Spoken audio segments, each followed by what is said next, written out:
ప్రైజ్లాడు. ప్రభువైన యేసుక్రీస్తు నామంలో కూడి వచ్చిన ఈసీవై కుటుంబ సభ్యులందరికీ వందనాలు, శుభాలు తెలియజేస్తున్నాను. దేవాది దేవుని మహా కనికరం చొప్పున మరొక వారము నూతన సంవత్సరంలో రెండవ బుధవారము దేవుని సన్నిధిలో మీతో కలిసి దేవుని వాక్యాన్ని పంచుకోవడానికి ఇస్తున్నాను. మంచిదండి. నూతన సంవత్సరంలో ఉన్నాం కాబట్టి ఇంకొక అంశాన్ని ఈరోజు ధ్యానం చేసుకోవడానికి ప్రయత్నం చేద్దాం. యాక్చువల్‌గా మనం ప్రకటన గ్రంథంలో ఆగిపోయాము ఒక చోట. దానిని దేవుని చిత్తమైతే ఈ మాసం తర్వాత నెక్స్ట్ మంత్‌లో మనం మొదలు పెట్టుకోవడానికి ప్రయత్నం చేద్దాం. నూతన సంవత్సరంలోకి మనం అడుగుపెట్టాం.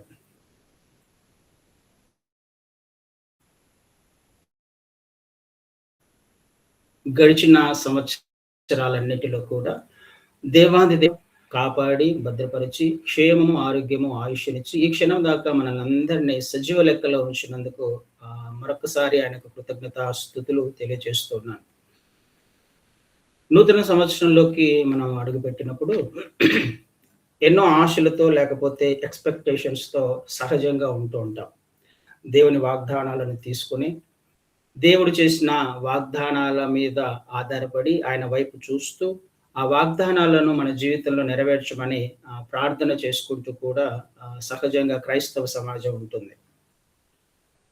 మంచిదండి. ఆ విషయాలనే మనము ఈరోజు నేర్చుకోవడానికి ప్రయత్నం చేద్దాం కొన్ని లేఖన భాగాల ద్వారా. ఇందాక చదవబడిన లేఖన భాగాల్లో హబక్కూకు గ్రంథము 3వ అధ్యాయం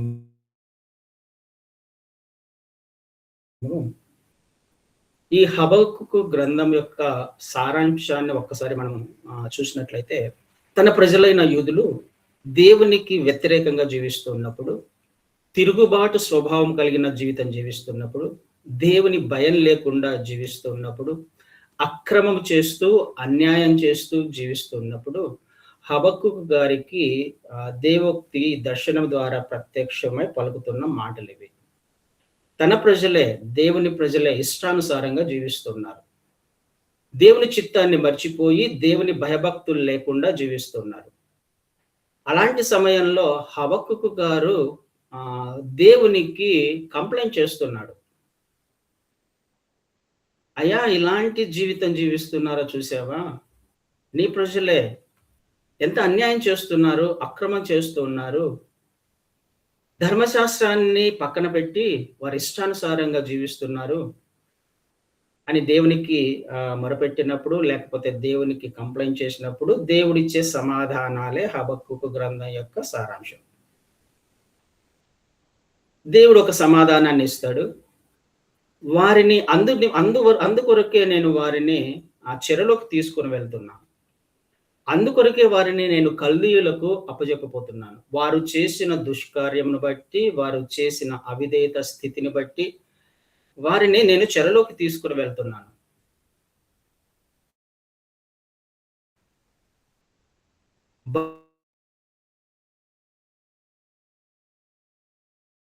బబులోను రాజును నేను రేపుతున్నాను అని అన్యాయస్తులు కదా అని ఆయన మళ్ళీ మరొకసారి మాట్లాడినప్పుడు దేవుడు 2వ అధ్యాయంలో సమాధానం ఇస్తూ వస్తాడు. జస్ట్ మీరు చదివినప్పుడు అర్థం అవ్వడానికి చెప్తున్నా. అంటే హబక్కూకు యొక్క ప్రశ్నలకు దేవుడిచ్చే సమాధానాలే మొదటి 2 అధ్యాయాలు. 3వ అధ్యాయంలో దేవుని గురించి విన్న హబక్కూకు గారు చేస్తున్న ప్రార్థన, దేవుని గురించి తెలుసుకున్న, దేవుని జ్ఞానం గురించి తెలుసుకున్న, దేవుని సార్వభౌమాధికారాన్ని తెలుసుకున్న హబక్కూకు గారు అర్థం చేసుకున్నారు. దేవుని పట్ల ఒక అవగాహన వచ్చింది. అంటే ఆయనకు తెలియదని కాదు, కానీ ప్రత్యక్షంగా దేవునితో సంభాషణ చేస్తున్నప్పుడు హబక్కూకు గారు మాట్లాడుతూ ఉన్నప్పుడు హబక్కూకు గారికి దేవుని యొక్క శక్తి ఏంటో, దేవుని యొక్క అత్యున్నతమైన ప్రణాళిక ఏంటో, తన ప్రజల పట్ల దేవుడు కలిగి ఉన్న ఆ ఉద్దేశాలు ఏంటో స్పష్టంగా అర్థమయ్యాయి. అందుకనే ఆయన మాట్లాడుతున్న మాట, నిన్ను గూర్చి వార్త విని నేను భయపడుచున్నాను. నీవు ఎవరో నాకు అర్థమైంది. నీ ఉద్దేశాలేంటో నాకు అర్థమయ్యాయి. నీ చిత్తమేంటో నేను తెలుసుకున్నానయ్యా. నీ ప్రణాళిక ఏంటో నీ ప్రజల పట్ల నాకు అర్థమైంది. నువ్వు ఏమి కోరుకుంటున్నావో నీ ప్రజల నుంచి నాకు అర్థమైంది. అది విని నాకు భయమేస్తుంది అని అంటున్నాడు. నిజమే, భయమెయ్యాలి. నేను తెలుసుకున్నప్పుడు దేవుడు ఎవరో, ఆయన ప్రణాళిక ఏంటో అర్థమైనప్పుడు నీకు నాకు భయమేస్తుంది. భయం వేయాలి. ఎందుకు? దేవుడు మనకు ఒక్కొక్కరికి ఒక్కొక్క రకంగా అర్థమై ఉంటాడు. చాలా మందికి స్వస్థపరిచేవాడుగా, ఆశీర్వాదాలు ఇచ్చేవాడుగా అర్థమై ఉంటాడు. ఉద్యోగాలు ఇచ్చేవాడుగా, పెళ్ళిళ్ళు చేసేవాడుగా అర్థమై ఉంటాడు. దేవుడు ఒక అవసరత నిమిత్తం అర్థమై ఉంటాడు చాలా మందికి. కదండీ! దేవుని వద్దకొచ్చినప్పుడు అన్ని కష్టాలు పోతాయి. దేవుని వద్దకొచ్చినప్పుడు ఎన్నో మేలులు జరుగుతాయి. ఆశీర్వాదాలు జరుగుతాయి. రోగాలు పోతాయి. పెళ్ళిళ్ళవుతాయి. ఉద్యోగాలొస్తాయి. కుటుంబాలు బాగుపడతాయి. కదా! ఏదో ఒక మేలు కొరకు ఆయన వద్దకు అన్నది ఈ లేఖనాల ద్వారా మనం నేర్చుకోవాల్సిన అంశం. అవన్నీ ఇవ్వడా? ఖచ్చితంగా ఇస్తాడు. కానీ దానికంటే ముందుగా ఒకటి మనకు అర్థం అవ్వాలి కూడా. ఆయన గురించిన ఒక అవగాహన మనకుండాలి. దేవుడెవరో మనకు అర్థమై ఉండాలి. ఈ నూతన సంవత్సరంలో ఆ విషయాన్ని మనం నేర్చుకోవడానికి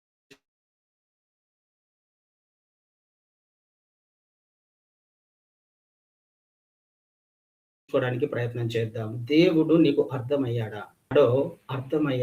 నీ నుంచి ఆయన ఏం ఎక్స్‌పెక్ట్ చేస్తున్నాడు? గడిచిన సంవత్సరాలలో ఒకవేళ పొరపాటు చేసి ఉన్నానేమో. నాకు ఆయన వేరే విధంగా అర్థమై ఆశీర్వాదాలు ఇచ్చేవాడుగానే, మేలు చేసేవాడుగానే, నమ్ముకున్నప్పటికీ సమస్యలు తీరలేదు అని సనిగి గొనిగే వాడిగానే ఒకవేళ ఉన్నట్లయితే, దానిని ఈ నూతన సంవత్సరంలో ఒకసారి మార్చుకోవడానికి ప్రయత్నం చేద్దాం.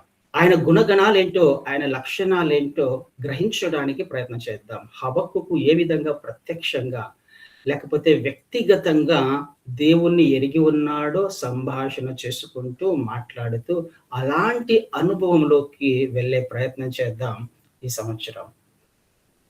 ఆయన ఉన్నతమైన ఉద్దేశాలు కలిగి ఉన్నాడు. నీ గురించి, నా గురించి.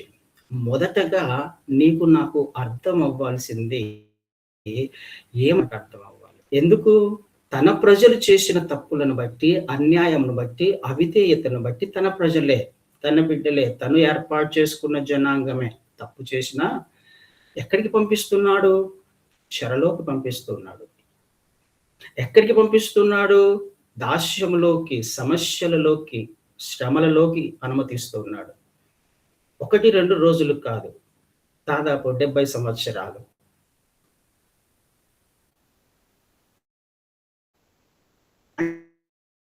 అంటే మనకు అర్థం అవ్వాల్సింది ఆయన న్యాయాధిపతి. ఆయన చేసిన అవిధేయత స్థితిని బట్టి. ఆయనకు ఏ పక్షపాతం లేదు. కదండీ! దేవాది దేవుడికి ఏ పక్షపాతం కూడా లేదు. తన ప్రజలా, తన ప్రజలు కానివారా, తన సేవకులా, తన సేవకులు కానివారా, ఎవరైనా కానీ ఆయన పరిశుద్ధుడు, ఆయన న్యాయాధిపతి. ఆయన అన్యాయస్తుడు కాదు. ఆయనకు ఏమాత్రము పక్షపాతం లేదు అనే విషయం ఒకసారి మన కొలస్సీయులకు రాసిన పత్రికలో చూస్తాం. కొలస్సీయులకు రాసిన పత్రిక 3వ అధ్యాయంలో 25వ వచనాన్ని చదువుతాను. కొలస్సీయులకు రాసిన పత్రిక 3వ అధ్యాయం 25వ వచనం.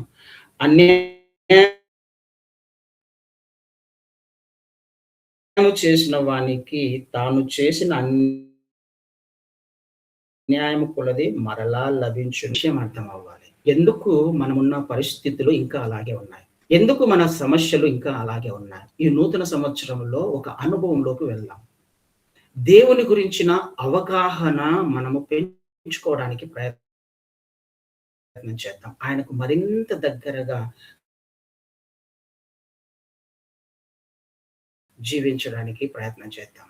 ఆయన ఎవరో, నేనెవరో నాకు అర్థమవుతుంది. నువ్వెవరో నీకు అర్థమవుతుంది. ఆయన నీ నుంచి ఏం ఎక్స్‌పెక్ట్ చేస్తున్నాడో అర్థమైనప్పుడు, ఆ విధంగా చేస్తూ వెళ్తూ ఉన్నప్పుడు నీ సమస్య ఏదైనా, నీ పరిస్థితులు ఏవైనా ఆటోమేటిక్‌గా సెట్ అయిపోతాయి.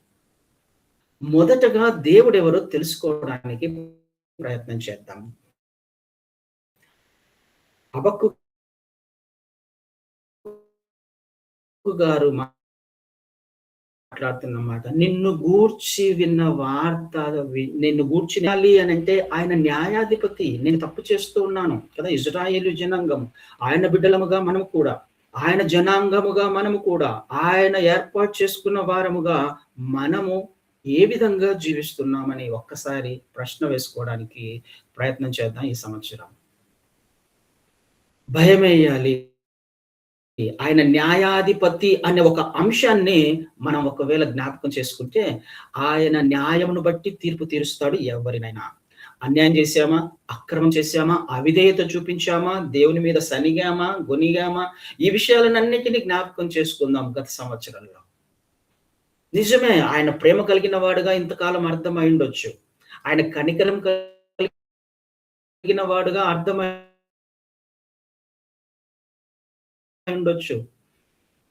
కదండీ! ఆయన ప్రేమ కలిగిన వాడే, కనికరం కలిగిన వాడే, క్షమించేవాడే కాదనట్లా. తీర్పు తీర్చేవాడు.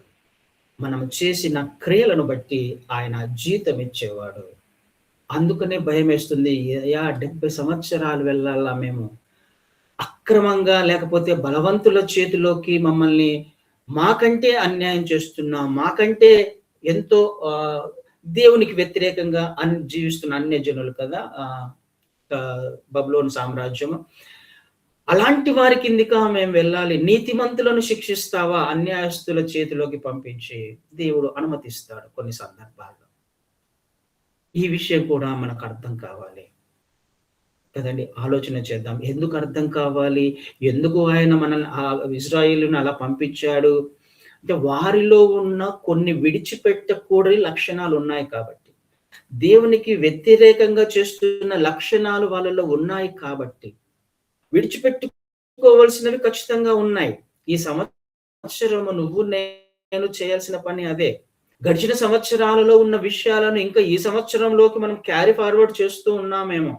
అవిధేయతను క్యారీ ఫార్వర్డ్ చేస్తున్నామేమో. దేవుడంటే భయం లేని స్థితిని క్యారీ ఫార్వర్డ్ చేస్తున్నామేమో ఈ సంవత్సరంలో కూడా. కానీ దేవుడు అంటున్నాడు విడిచిపెట్టాలి వాటిని. లేకపోతే మళ్ళీ పోయిన సంవత్సరము ఉన్నట్టుగానే ఈ సంవత్సరం కూడా ఉండే అవకాశం ఉంది. పోయిన సంవత్సరం ఏ మేలులైతే జరగలేదో, ఏ ఆశీర్వాదాలైతే రాలేదో, ఏ విధంగా అయితే నేను ఆత్మీయంగా ఎదగలేకపోయానో, ఈ సంవత్సరం కూడా అదే స్థితిలో ఉండే అవకాశం ఉంది. సంవత్సరాలు గడుస్తున్నప్పటికీ ఆత్మీయతలో లేకపోతే ఆశీర్వాదాలలో ఎదుగుదల ఉండదు కదండి. అదే మనం నేర్చుకోవడానికి ప్రయత్నం చేస్తున్నాం ఈ సంవత్సరం. మనము చేయిస్తున్న లేకపోతే మనలో ఉన్న విడిచిపెట్టవలసిన విషయాలను విడిచిపెట్టకపోతే అవే మనకు లేకపోతే అవే మనల్ని నిత్యత్వం నుండి తప్పిస్తాయి కదండి. అదే ఒకసారి నంబర్స్‌లో సంఖ్యాకాండంలో 33వ అధ్యాయంలో ఒక మాట చదివి వినిపిస్తాను.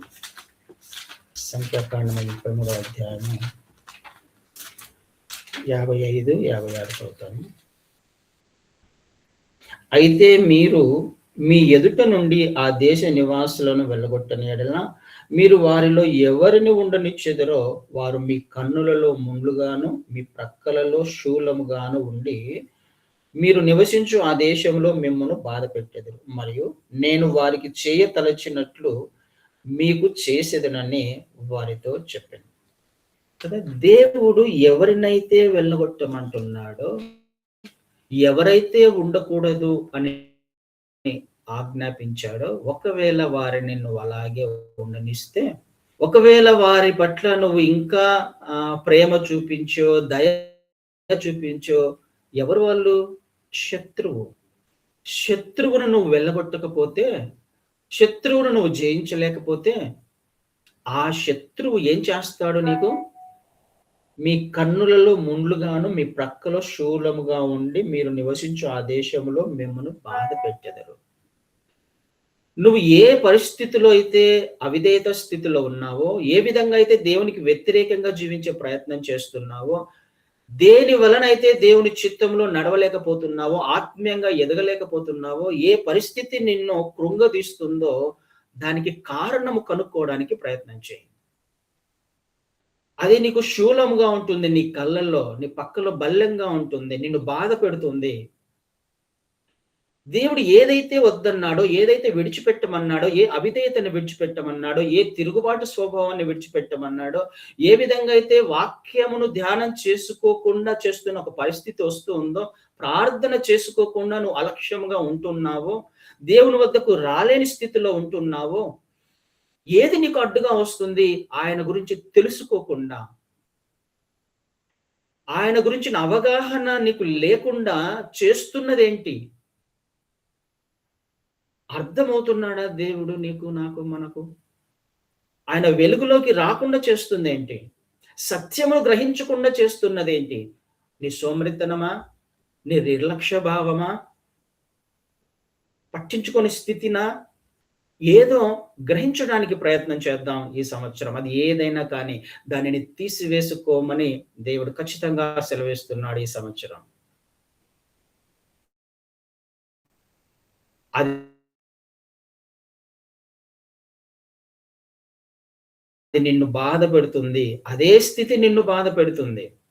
అదే ప్రార్థన చేసుకోకుండా చేస్తుంది. సహవాసం అంటే నీకు భయం లేక సహవాసానికి వెళ్ళకుండా కదండీ! అనేకమైన పరిస్థితుల గుండా మనం వెళ్తూ ఉంటాం. ఈ సంవత్సరం ఒకవేళ అలా ఉన్నట్లయితే దానిని తీసివేసుకోవడానికి ప్రయత్నం చేద్దాం. తీసుకోకపోతే అదే నిన్ను, నన్ను, మనల్ని ఇబ్బంది పెడుతుంది. దేవుడు చాలా సార్లు చెప్పిండొచ్చేమో, ఆ శత్రువును తీసివేయి. ఆ అవిధేయతను తీసివేయి. కదండీ! ఏదైతే మనం తీసివేసుకోవలసినవి ఉన్నాయో, విడిచిపెట్టవలసినవి ఉన్నవో, వాటిని ఈ సంవత్సరము విడిచిపెట్టడానికి ప్రయత్నం చేద్దాం. విడిచిపెట్టకపోతే ఆయన తీర్పులోకి కూడా తీసుకొని వస్తాడు. కదండీ! ఇజ్రాయేలీయులు చేసిన పని అదే. ధర్మశాస్త్రాన్ని నిర్లక్ష్యం చేశారు. ఆజ్ఞలను నిర్లక్ష్యం చేశారు. ఇష్ట ప్రకారం జీవిస్తూ ఉన్నారు. ఆ స్థితిలో ఒకవేళ నువ్వు, నేను, మనము ఉన్నట్లయితే దానిని తీసివేసుకుందాం. మన ముందర దుష్టాంతములుగా మన పితరులు ఉన్నారు. మన ముందు మన జీవితమే ఉంది. మనం ఆత్మీయంగా ఎదగలేకపోయిన స్థితి ఉంది. దేవుని గురించిన అవగాహన లేని స్థితి ఉంది. ఆయన ఒక రకంగా మాత్రమే, లేకపోతే ఒక కోణంలో మాత్రమే మనకు అర్థమై ఉంటే, ఎప్పుడు ఆశీర్వాదాల కొరకే ఎదురు చూస్తుంటే, అరణ్యంలో ఇజ్రాయేలీయులు నశించినట్టుగా ఒకవేళ మన ఆత్మీయ స్థితి పడిపోతుందేమో, బలహీనపడుతుందేమో, ఒకసారి జ్ఞాపకం చేసుకుందాం. ఆయన తీర్పు తీర్చేవాడు. ఆయన న్యాయాధిపతి అనే విషయాన్ని మనం జ్ఞాపకం చేసుకోవడానికి ప్రయత్నం చేద్దామండి ఈ సంవత్సరం. కదండీ! అందుకని అంటూ నిన్ను గూర్చి నేను విన్నాను. నాకు భయమేస్తుంది. భయమెయ్యాలి కదా! ఖచ్చితంగా భయమెయ్యాలి. కదండీ! ఎందుకు? ఈ స్థితిలో గుండా ఆయన ఒకవేళ నిన్ను, నన్ను కూడా తీసుకువెళ్ళే అవకాశం ఉంది కాబట్టి. భయపడాలి. భయం మంచిదా కాదా? కదండీ! ఏమని రాయబడింది మనకు ప్రావర్బ్స్‌లో 9:10లో? Fear of the Lord is the beginning of the wisdom. దేవుని భయము విజ్డమ్‌కి, కదా, జ్ఞానానికి అది బిగినింగ్ అన్నమాట. దేవుని పట్ల నువ్వు, నేను భయభక్తులు కలిగిన జీవితం జీవిస్తూ ఉంటే, ఆయన జ్ఞానము, ఆయన జ్ఞాన ప్రకారము, ఆయన చిత్త ప్రకారము, ఆయన ఉద్దేశాల ప్రకారము నడుచుకునే అవకాశం ఉంది. దేవుని ఆజ్ఞలు నీకు, నాకు ఒకవేళ అర్థమైతే, దేవుని ఉద్దేశాలు నీకు, నాకు అర్థమైతే, మనము భయపడితే ఇలా చేయకుండా ఉండడానికి అవకాశం ఉంది. అలా వెళ్ళకుండా ఉండడానికి అవకాశం ఉంది. ఆ అవిధేయతను తీసివేసుకోవడానికి అవకాశం ఉంది. కదండి! ఆలోచన చేయడానికి ప్రయత్నం చేద్దాం ప్రియ సహోదరి, సహోదరుడా. ఈ సంవత్సరం నువ్వు, నేను విడిచిపెట్టుకోవాల్సినవి చాలా ఉన్నాయి. వదిలించుకోవాల్సినవి చాలా ఉన్నాయి. వాటి ద్వారా మాత్రమే మనం ఇంకా ఆశీర్వదించబడలేకపోతున్నామేమో ఒక్కసారి జ్ఞాపకం చేసుకుందాం. సంవత్సరాలు గడిచిపోతున్నాయి. అందుకని కిందకొచ్చినప్పుడు ఆయన అంటాడు, యెహోవా సంవత్సరములు జరుగుచుండగా నీ కార్యము నూతన పరచుము. సంవత్సరములు జరుగుచుండగా నీ కార్యము నూతన పరచుము అంటున్నాడు. అంటే చెరలోకి తీసుకొని వెళ్ళావు కదా! వెళ్తున్నావు కదా నాన్న. చెరలో మమ్మల్ని ఒక్కసారి జ్ఞాపకం చేసుకో. సంవత్సరాలు గడుస్తున్నప్పుడు మమ్మల్ని రివైవ్ చెయ్యి. రివైవ్ అనే మాటను చూస్తాం. నూతన పరచుము. పరిస్థితులను నూతన పరచుము. మమ్మల్ని ఆ భయంలో పెంచు. తిరిగి మీ సన్నిధిని లేకపోతే మీ ఉద్దేశాలు తెలుసుకునేలా చెయ్యి. ఎందు నిమిత్తము మేము ఈ చెరలోకొచ్చామో, ఎందు నిమిత్తము మేము ఈ దాస్యానికి అప్పగించబడ్డామో, అది గ్రహించే విధంగా మాకు జ్ఞానాన్నివ్వు నాన్న అని ప్రార్థన చేస్తున్నాం. ప్రార్థన చేయాలి. కదండీ! నూతన పరచుము. సంవత్సరాలు గడుస్తున్న కొద్దీ మనకు అర్థం అవ్వాల్సిన విషయాన్ని గురించి మాట్లాడుతున్నాడు ప్రవక్త గారు. సంవత్సరాలు గడుస్తున్న కొలది నా జీవితంలో నూతనమైన అనుభవంలోకి నేను వెళ్ళాలి. ఎందుకు దేవుడు ఈ పరిస్థితులను అనుమతించాడో నాకే అర్థం అవ్వాలి. ఎందుకు నేను ఇంకా ఈ స్థితిలోనే ఉండిపోయానో నాకే అర్థం అవ్వాలి. నీకే అర్థం అవ్వాలి. మనకు అర్థం అవ్వాలి. చెరలో మమ్మల్ని ఒక్కసారి జ్ఞాపకం చేసుకో. ఇన్ని సంవత్సరాలు ఉండాలి అని చెప్పేసి అంటున్నావు కదా! ఆ సంవత్సరానికి మా జీవితాలను నూతనపరచుము. దాస్యములో శత్రువు శ్రమ పెడుతున్నప్పుడు నేను అర్థం చేసుకోవడానికి నాకు ఆలోచన పుట్టించు దేవా. మా జీవితాలను రివైవ్ చేయి. తిరిగి మీతో సమాధాన పరుచుకునేలా, తిరిగి మీతో ఒక సంబంధంలోకి రావడానికి మాకు రివైవ్ చేయి. మమ్మల్ని నూతన పరచు. మా హృదయాన్ని మార్చు. మా ఆలోచన జీవితాన్ని మార్చు. మా పరిస్థితులను మార్చు. మా ప్రవర్తనను మార్చు దేవా.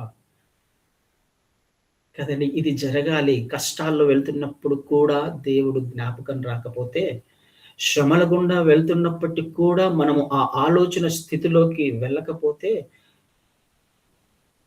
దేవుడెవరో మనకింకా అర్థం కాలేదు అని అర్థం. ఆయన గురించిన వార్త నేనింకా సరిగా వినలేదు అని అర్థం. ఆయన భయము నాకు లేదు అని అర్థం. కానీ ఈ సంవత్సరము ఒకవేళ అలాంటి స్థితిలో ఇంకా ఉన్నట్లయితే దయచేసి జ్ఞాపకం చేసుకోవడానికి ప్రయత్నం చేద్దాం. ఆయన ప్రేమ ఎంత గొప్పదో, ఆయన ప్రణాళిక ఎంత గొప్పదో. ఆయన నిన్ను శ్రమలలో తీసుకువెళ్తుంది నువ్వు నశించిపోవడానికి కాదు. ఆయన కష్టాలలో తీసుకువెళ్తుంది, దాస్యంలో తీసుకువెళ్తుంది నిన్ను విడిచిపెట్టాడని కాదు. డిసిప్లిన్ చేయడానికి, నిన్ను ఇంకా రివైవ్ చేయడానికి, మునుపటి కంటే అధికమైన మేలుల చేత, శక్తి చేత నింపడానికి, బలపరచడానికే. అందులో కూడా ఆయన ప్రేమ ఉంది. అందులో కూడా ఆయన ఉన్నతమైన ప్రణాళిక నెరవేర్చడానికే ఇష్టపడుతూ ఉన్నాడు. ఆలోచన చేయడానికి ప్రయత్నం చేద్దాం. ప్రియ సహోదరి, సహోదరుడా, సంవత్సరాలు గడుస్తున్న కొద్దీ నీకు, నాకు దేవుడు మరింత దగ్గరగా అర్థమవ్వాలి. అర్థమవుతున్నప్పుడు నేను ఉజ్జీవింపబడతాను కదా, రివైవ్ చేయబడతాను. నూతన పరచబడుతుంది నా జీవితము అనంటే, నీ స్థితిలో నువ్వుండి, లేకపోతే దేవునికి దూరంగా వెళ్తూ, అవిధేయత స్థితిలో ఉండి, తిరుగుబాటు చేస్తూ, ఆయనను అలక్ష్యం చేస్తూ, నామకార్థంగా జీవిస్తే నా జీవితం నూతన పరచబడదు. ఆయనకు వెలుగు దగ్గరికి వస్తున్నప్పుడు వెలుగు మన మీద ప్రకాశిస్తుంది కానీ, వెలుగు దగ్గరికి రాకుండానే నా జీవితాన్ని వెలుగుమయం చెయ్యి అనంటే సాధ్యమేనా? ఆయన దగ్గరికి వస్తున్నప్పుడు పరిస్థితులు మారుతాయి. ఆయన వద్దకు వస్తున్నప్పుడు నూతన పరచబడతాం. రివైవ్ చేయబడతాం. ఉజ్జీవింపబడతాం. శక్తితో, ఆత్మతో నింపబడతాం. కదండీ! నూతన పరచమని ప్రార్థన చేయాలి. సంవత్సరాలు గడుస్తున్న కొలది కార్యము నూతన పరచుము. సంవత్సరములు జరుగుచుండగా దానిని తెలియచేయుము. కోపించుచునే వాత్సల్యమును జ్ఞాపకం తెచ్చుకొనుము. ఇక్కడ సంవత్సరాలు జరుగుచుండగా దానిని తెలియచేయుము అని ప్రార్థన చేయాలి. ఈ సంవత్సరం అన్న నా జీవితం నూతన పరచబడాలి. నిజమే, కోపించుచునే వాత్సల్యమును జ్ఞాపకం తెచ్చుకోను అంటే కోపగిస్తున్నాడు ఆయన. అంటే ఎందుకు కోపగిస్తున్నాడు? ఎందుకు కోప్పడుతున్నాడు? కోప్పడడానికి అవసరమైన పనులు మనం చేశాం కాబట్టి. కదండి! ఆయన జడ్జిమెంట్‌కి లేకపోతే ఆయన తీర్పుకు అర్హులం మనం. ఆయన శిక్షకు అర్హులం మనం. ఆయన కోపానికి అర్హులం మనం. అలా చేసాం మనం. మన ప్రవర్తన అలా ఉంది. నిజమేనైనా నువ్వు కోపించడానికి ఒక కారణం ఉంది. నువ్వు కోపగిస్తున్నావు. నువ్వు న్యాయాధిపతివి కాబట్టి అనవసరంగా నువ్వు కోప్పడవు మా మీద. అనవసరంగా మమ్మల్ని తీర్పులోకి తీసుకురావు. అనవసరంగా మమ్మల్ని శిక్షించావు. అయితే ఒక్కసారి నీ వాత్సల్యమును కూడా జ్ఞాపకం చేసుకో దేవా. నువ్వు ప్రేమ కలిగిన వాడవు కదా! తప్పు చేశాను నిజమే. పొరపాటు చేశాను నిజమే. అనుకున్నట్టుగా జీవించలేదు ఈ సంవత్సరం, గత సంవత్సరం. నువ్వు ఎక్స్‌పెక్ట్ చేసినట్టుగా జీవించలేకపోయాను. నీ ఉద్దేశాలు తెలుసుకోలేకపోయాను. నీ దగ్గరికి నేను రాలేకపోయాను. కానీ ఈ సంవత్సరం అలా ఉండను. ఆ శిక్ష నుంచి నన్ను తప్పిస్తావా? నీ ప్రేమను ఒక్కసారి జ్ఞాపకం చేసుకుంటావా? నీ వాత్సల్యమును జ్ఞాపకం చేసుకో ఒక్కసారి. కదండీ కీర్తనకారుడు అదే అంటాడు. కీర్తన 30లో కీర్తన 35వ వచనాన్ని చదువుతాను. 35వ వచనం. ఆయన కోపము నిమిషమాత్రముండును, ఆయన దయ ఆయుష్కాలమంతయు నిలుచును.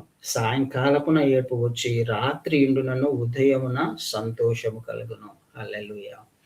ఆయన కోపము నిమిషమాత్రమే. అయితే ఆయన దయ ఆయుష్కాలము. నిన్ను శ్రమలలోకి తీసుకువెళ్ళేది, కష్టాలలోకి తీసుకువెళ్ళేది దేవుడు నీకు ఒక విషయం తెలియచెప్పడానికి.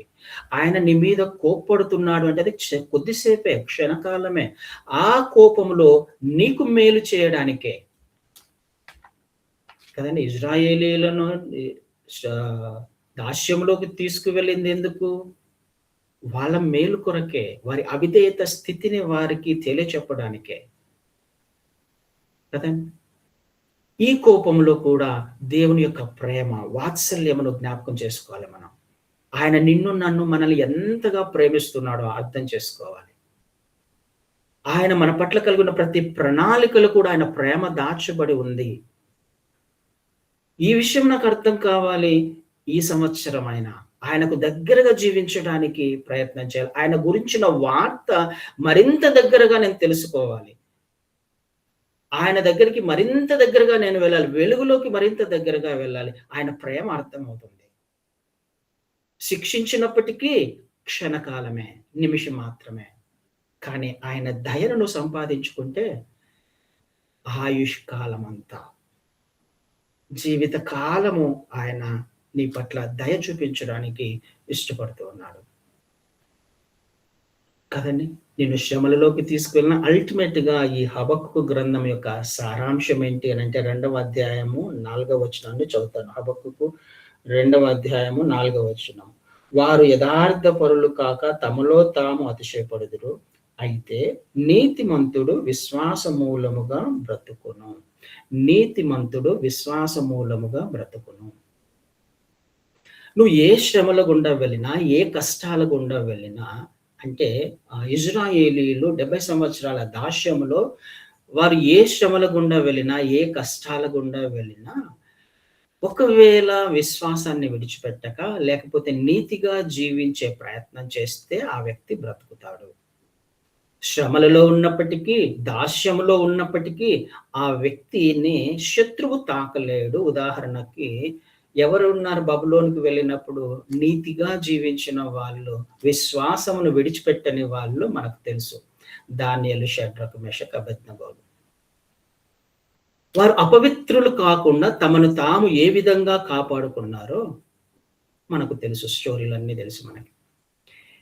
దాస్యములో ఉన్నప్పటికీ, శత్రువు చేతిలో ఉన్నప్పటికీ కూడా వారు తమను తామును ఏ విధంగా కాపాడుకున్నారో, ఏ విధమైన విశ్వాసాన్ని కలిగి ఉన్నారో దేవుని పట్ల ఒక్కసారి మనం వాళ్ళని జ్ఞాపకం చేసుకుంటే అర్థమవుతది. నీతిమంతుడు విశ్వాస మూలముగా బ్రతుకుతాడు. నీకొచ్చిన ఏ శ్రమైనా, ఏ కష్టమైనా కదా, ఏదైనప్పటికీ నువ్వు వెళ్తున్న స్థితి ఏదైనప్పటికీ నీవు మాత్రము విశ్వాసాన్ని విడిచిపెట్టకున్నట్లయితే నువ్వు బ్రతుకుతావు. నీతిగా జీవించే ప్రయత్నం చేస్తూ ఉన్నట్లయితే నువ్వు బ్రతుకుతావు. నేను బ్రతుకుతాను. ఇది దేవుడు నన్ను ఈ సంవత్సరం హెచ్చరిస్తుంది. మన పరిస్థితి ఏదైనా కావచ్చండి. ఏ స్థితిలో మనం వెళ్తున్నా ఈ సంవత్సరము రివైవ్ చేయబడదాం.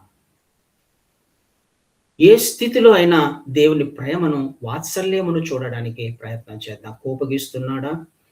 శ్రమల గుండా తీసుకువెళ్ళాడా? కష్టాల గుండా తీసుకువెళ్ళాడా? అది నీ మేలు కొరకే. ఎప్పుడు అర్థమవుతది? ఆయన గురించి విన్నప్పుడు, ఆయన ప్రేమ గురించి విన్నప్పుడు, ఆయన ప్రణాళిక గురించి అర్థమైనప్పుడు, విడిచిపెట్టకూడనివి ఏవైనా ఉన్నాయేమో గ్రహించే స్థితిలో ఉన్నప్పుడు.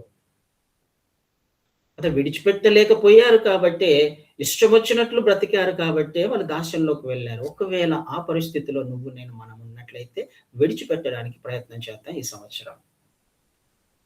అప్పుడు మనకు ఆయన నీతిగా నువ్వు జీవిస్తున్నావు కాబట్టి నువ్వు బ్రతుకుతావు. విశ్వాస మూలంగా బ్రతుకుతావు. ఎంతగా హెచ్చించబడ్డారు షడ్రకు, మెషకు, అబేద్నెగో, దానియేలులు. శత్రు దేశంలో కూడా కదండీ! అధికారులలో అడ్మినిస్ట్రేషన్‌లోనే వారు ఎంత ముఖ్యులుగా ఉన్నారో మనకు తెలుసు. శత్రు దేశంలో ఉన్నప్పటికీ. ఎలా సాధ్యమైంది? కష్టాలు లేవా? శ్రమలు లేవా? చాలా శ్రమలున్నాయి. అగ్నిగుండంలోనే వెళ్ళారు. సింహాల బోనులో వెళ్ళారు. అనేక కుట్రలు జరిగాయి. అనేక రకాలుగా వాళ్ళని బాధ పెట్టడానికి ప్రయత్నం చేశారు. కానీ వాళ్ళు హెచ్చించబడలేదా? ఆనాడున్న దేవుడు ఈనాడు కూడా నీ జీవితంలో కార్యం చేయడానికి, నీ జీవితాన్ని నూతన పరచడానికి సంవత్సరం గడుస్తుంది. నీ జీవితంలో నూతన కార్యం చేయడానికి ఆయన ఇష్టపడుతున్నాడు. అయితే విడిచిపెట్టవలసినవేంటో ప్రయత్నం చేద్దాం. తెలుసుకోవడానికి ప్రయత్నం చేద్దాం. దేవుడు ఎలాంటి వాడో ఆయన గురించి నీకు నాకు ఏం అర్థమైందో తెలుసుకోవడానికి ప్రయత్నం చేద్దాం. నిజంగా ఆయన మనకు అర్థమై ఉన్నట్లయితే మనకు భయమేస్తుంది. మనకు భయమేసినప్పుడు సరైన మార్గంలోకి వస్తాం. కదా, జ్ఞానమునకు మూలము. సరైన మార్గంలో నడిచే ప్రయత్నం చేస్తాం. ఈ సంవత్సరము దేవుడు నా జీవితంలో అలాంటి కార్యము, నూతన కార్యము దేవుడు చేయునుగాక. ఆమేన్. అతి కృప దేవుడు మనందరికి అనుగ్రహించునుగాక. Thank you brother. Thank you so much.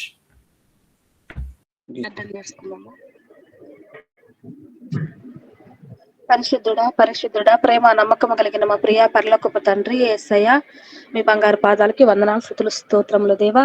ఉదయకాల సమయం నాయన మొదటి గడిలో ప్రభ మీరు మాతో మాట్లాడినందుకు మీకు వందనాలు, స్తుతులు, స్తోత్రములు తండ్రి. నాయన కొత్త సంవత్సరంలో నాయన మా హృదయాలు నూతన పరిస్థితున్నందుకు మీకు వందనాలు. మీ కొరకై నాయన నూతనంగా మా హృదయాలు నాయన ఎదురు చూసేలాగా తండ్రి మమ్మల్ని సిద్ధపరుస్తున్నందుకు మీకు స్తుతులు, స్తోత్రములు నాయన. మీ బిడ్డను మీ సిలువ చాటు మరుగుపరుచుకొని ఎంతో నాయన అమూల్యమైన వాక్యాన్ని ప్రభ మాకందరికీ తండ్రి నాయన వినిపించినందుకు స్తుతులు, స్తోత్రములు ప్రభ.